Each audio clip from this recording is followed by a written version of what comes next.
আবার আমার নামে ফেসবুক ইউটিউব চ্যানেল খুলছে, তাও আমি দেখাই 30,000-এর উপরে ফলোয়ার। আল্লাহ রে আল্লাহ, সাবস্ক্রাইবার। আমি তো অবাক, কি কয় এগুলা? এই যে সাবিহা শর্মিলা ব্লগস, আবার ক্যাপশনে দিছে এটা আমার। যাই হোক, পাগলামি ভালো আছেন কিন্তু স্বামীর সংসার করেন, এভাবে দিন যাবে না, এভাবে দিন যাবে না। যে স্বামী তার বউরে কদর করতে জানে না, সেই স্বামীর সংসার কিভাবে করবো? যে বউরে সম্মানই দিতে জানে না, বাদ দেন ওইসব, বাদ। 5 বাদ দিয়ে দেন। ইউটিউব চ্যানেলের উপর আমি কথা বলতেছি, তোরা যে ভিডিও ছাড়স আমার, হ্যাঁ ক্যাপশনে কি লেখছস? খালাতো ভাইয়ের সাথে বিয়ে হবে, ও তো আমার ছোট 2 বছরের। তোদের মেন্টালিটি এত নিচকে।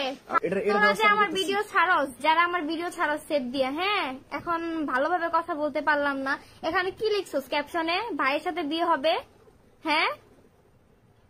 আমার ভিডিও ছাড়িস না, ভিডিও না ছাইরা তোরা নিজ জগতে কিছু কর। এই যে ভিডিও ছাইরা পেজ ইয়া করস, এখানে 27,200, আবার এই জায়গায় লেখা দিছস আমার ভাইয়ের সাথে বিয়ে হবে। ফাজিল।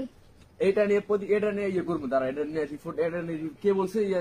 ইউটিউবে রিপোর্ট দেওয়া যায় না তো, জানি না তো। ওটা নিয়ে কমপ্লেন জানা, কপিরাইট দেওয়া যায়, কমপ্লেন দেওয়া যায়। তুই তোর এই ভিডিও না, এই ভিডিও তোর আসল পেজ থেকে ইউটিউব থেকে ইয়ে করতে পারবি তুই। এটা 1 মিনিট জাস্ট। আমি এগুলো বুঝি না তো। আমি বুঝি, আমি কম্পিউটারে ঢুকতেছি, কম্পিউটারে ঢুকে এগুলো নিয়ে জাস্ট তোর রিয়েল পেজ থেকে, তোর রিয়েল যে অ্যাকাউন্ট থাকবো ওটা থেকে তুই শুধু প্রুফ দেখা ওদেরকে, এই ভিডিওগুলো দেখাবি, তারপরে ওরা নোটিশ দিয়ে স্ট্রাইক দিয়ে দিব।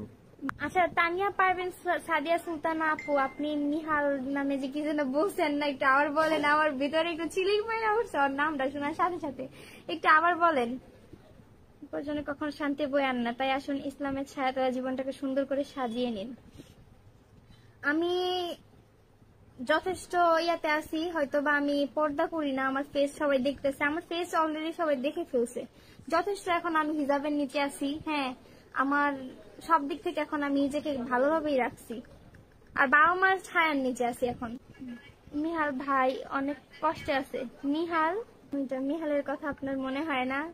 মিহালের কথা মনে হইব না কেন? বিশ্বাস করেন, আজকে আমি না হইলো ওদের ভিডিও, মিহালের ভিডিও আমি না হইলো বারবার রিপ্লেস করে দেখছি। আমার ফোনে কিন্তু এখন ওদের ভিডিও আসে ফেসবুকে ঢুকলে। মানে আজকে কি ভিডিও ছাড়ছে, কাল ভালো ভিডিও ছাড়া আবার আলমের পরকীয়ার জন্য আমার সমস্যা নেই। মানে এরকম কি ছাড়ে? এগুলো তো ছাড়তে মানে এমন ভাবে ছাড়তেছে, কাট করে ছাড়তেছে যে লাইভগুলো আজকে সবগুলো। আমি যে কারণে লাইভ রিমুভ করে দিছি, মানে আমি লাইভ করে আবার লাইভ রিমুভ করে দিই, আমার পেজে আমি রাখি নাই। সেই জায়গা থেকে ওরা আমার লাইভটারে কিভাবে সেভ দিয়ে, মানে এত ট্যালেন্ট। ওই আলম ভাই কোন একটা কিছু বুঝছো, ষড়যন্ত্র না হলে দেখ প্রত্যেকটা খারাপ ভাবে বলছে আলম, মানে মাঝখান দিক থেকে আমারে খারাপ বানাইতেছে, বুঝছো? না হোসেন খান আমি কোনো মাইন্ড করি নাই। আর হচ্ছে একটা ইউটিউব চ্যানেল আছে 27,000 সাবস্ক্রাইবের, শর্মিলা ব্লগস দিয়ে কিরকম একটা, ও কি করতেছে, আমি কি লাইভে ছাড়তেছি না ছাড়তেছি সব সেভ দিয়ে নিয়ে ছাড়তেছে। প্লিজ আপনারা ওইটারে কিছু বললেন, ওটা নিয়ে কিছু কথা বললেন। একটা মানুষের নিয়ে তোমরা তোমাদের ছেড়ে দিছে, এই যে এখনো লাইভ নিয়ে ছেড়ে দিচ্ছে, কিভাবে যারা সেভ দেয় আমি নিজেও জানি না। সতীনের পোলা মানে কি? ও আমার মা বলছে, ও আমার, আমি বুঝছেন মানে জোর গলায় বলতে পারতেছি না যে ও আমার ছেলে, কারণ এখন এটা বলতে গেলে মানুষ বলবো ন্যাকামি করার জায়গা পায় না, বুঝছেন? যদি জোর গলায় ওইটা দরজাটা চাকান দিয়ে দিত, সাউন্ড এটাছে। হ্যালো আপু, তোমার শ্বশুর বাড়ি যাবো?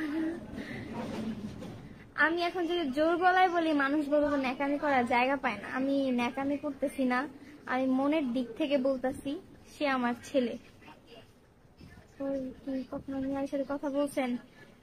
সেই তুমি যা ওখান থেকে আসার পরে আমি মিহালের সাথে কিভাবে কথা বলবো? মিহালের নান্নু বাড়ির কোন নাম্বার আমার কাছে নাই, ওনাদের ফোন দিল ওনারা আমার সাথে মিহালের কথা বলাই দিবে আমি জানি, কিন্তু ওনাদের নাম্বার আমার কাছে নাই। তারপর হচ্ছে ওই লোকটার নাম্বার আছে, কিন্তু আমি যে ফোন দিব, আমার বাইকে নিয়ে কেউ বাদ কথা বলবেন না, ভালো কথা বলে যাবেন। আমি বলি এখন যে আমি ওনাকে ফোন দিব, ফোন দিলে যদি উনি কিছু বলে বা এটা নিয়ে যদি কোনো খারাপ কিছু বলে, এর জন্য আমি আর ওনারে ফোন দিই না বা মিহালের বিষয় নিয়ে কথা বলি না। আর ওনাদের বাসার কারো নাম্বার আমার কাছে নাই।